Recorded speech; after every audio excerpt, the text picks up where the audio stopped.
Gregor, firstly, can you talk us through your team selection? A couple of guys missing out through injury. Talk to us about them and the guys coming in. Yeah, well, Jack, who played very well against Wales, I thought that was one of his best ever games for Scotland, and was just getting back to full fitness. Had a massive game in terms of the physical outputs. He's unfortunately not turned around in time for the weekend. He had a tight hamstring during the game, and it just hasn't cleared up in time for Saturday. Another player who's injured was Sam Skinner, who would have been in the mix for selection. But it's a real good opportunity for Ben Moncas to come to the team, for Matt to start. He started a number of times for us, and for Marshall to be involved in the Six Nations for the first time. We've gone to a 6-2 split, which means that Jamie Dobie comes back in as cover for more than one position. Played in the wing against Ireland, and he's played wing and scrum half for the last couple of seasons. You ideally don't want to be losing guys to injury, but at this stage of the championship, can a bit of new blood kind of help things? Oh, well, we'll see. I think everybody has been putting their hands up in training, and during this run of games we've not made many changes to the squad, so it can be a frustrating time for the players that haven't got the chance, but we always say to them, be ready. And Ben and Marshall in particular, because he's been with us the whole campaign, they have been shown in training and the opportunities they had for Edinburgh in the fallow weeks, that they're ready for this opportunity. France and Paris going for a championship under the lights, it's going to be a great occasion. What did you make of them in Dublin, and how big a challenge is this for you guys? It is probably the biggest challenge right now in world rugby. I think when you put all the factors together, the French team at home are always a huge challenge. The way they're playing, even in their defeat, they scored a lot of points and could have scored a number more at Twickenham. They're playing a game of rugby that's really producing points and scores. They're physical. They're bringing obviously a fresh pack on at some stage in the second half, and they're going for the title. So it's a great game to go up against one of the best teams in the world at home. So presumably, from what you're saying there, Scotland need their best ever performance if they're going to pull this off. Well, yeah, it would require something like we've delivered in the past, and big challenges in Paris a few years ago, at Twickenham a couple of years ago, but also some of the performances we've put in this year, and stretching that out for as long as possible will put us in a good position this weekend. How do you get this elusive 80-minute performance? We saw for 50 minutes a brilliant Scotland performance, great spells down at Twickenham, some nice stuff against Italy, but it's these stretches where you've allowed the opposition into the team, and I don't imagine you'll be able to give France too many opportunities like that. Yeah, but I think that's Test rugby. Like, it'd be disrespectful for the opposition that you're going to dominate for 80 minutes. We're playing against some quality teams, so momentum swings are going to go in the opposition's favour, and in particular when you're playing against top quality teams. So yeah, I think a lot we did last week against Wales and in the game against Twickenham, those are the basis of what we need to do this weekend. Will your team kind of enjoy being, I guess, not the headline event? Everyone's tuning in, expect to see another massive performance from France on the way to the championship. They get the chance to go there, spoil it a bit. Yeah, and we're aware of the context of the game. The atmosphere will be amazing. We've experienced the atmospheres during the World Cup. We played France in a World Cup warm-up game, and that was a pretty special atmosphere. We played at Stade de France in the past, and this will be even more heightened because of what's at stake for France. So to be involved in that game is great.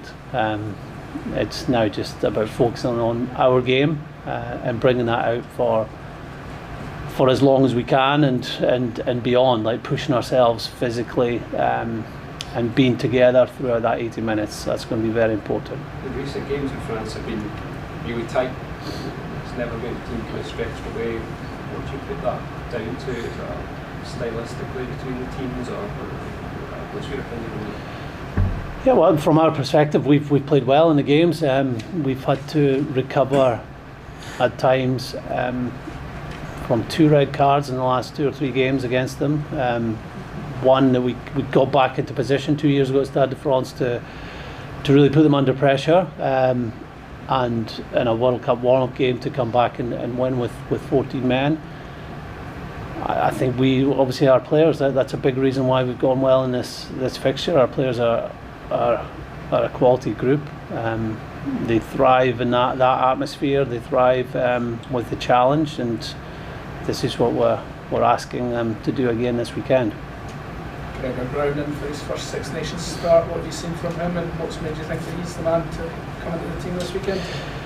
Yeah, well, look, I think he's done really well off the bench. I thought his energy brought at the weekend, and his carrying was excellent. Came very close to scoring a try. He is very good in the line-out, really athletic, technically really strong, same as scrum time as well, technically very good. And he's shown for us, but also for Glasgow, that he can perform at the highest level in the second row position. It allows us to have someone who has got the skill of a back rower, the speed of a back rower, but the technical ability of a second rower to bring that out from the start this week. Well, this game can't necessarily change the outcome of the table too much. How important is it in terms of dictating the vibe going into the summer, in terms of good tournament, bad tournament, in terms of the way you evaluate it? Well, we'll evaluate every game and what we could have done better and where we were, and we'll definitely get a balance of what is causing oppositions trouble and creating opportunities for us both in attack and defence, and where we need to improve. It's up to others to evaluate where we are. I feel strongly that this has been a very good tournament in terms of how we've played. I think of the performances just in the last 2 games. Down in Twickenham was one of the best performances I've seen from this team, and then to come off the back of a narrow defeat and show some outstanding rugby against Wales. I think it was a record points we've ever scored in the first half in a championship game. The team involvement as well, like the team tries, was great to see.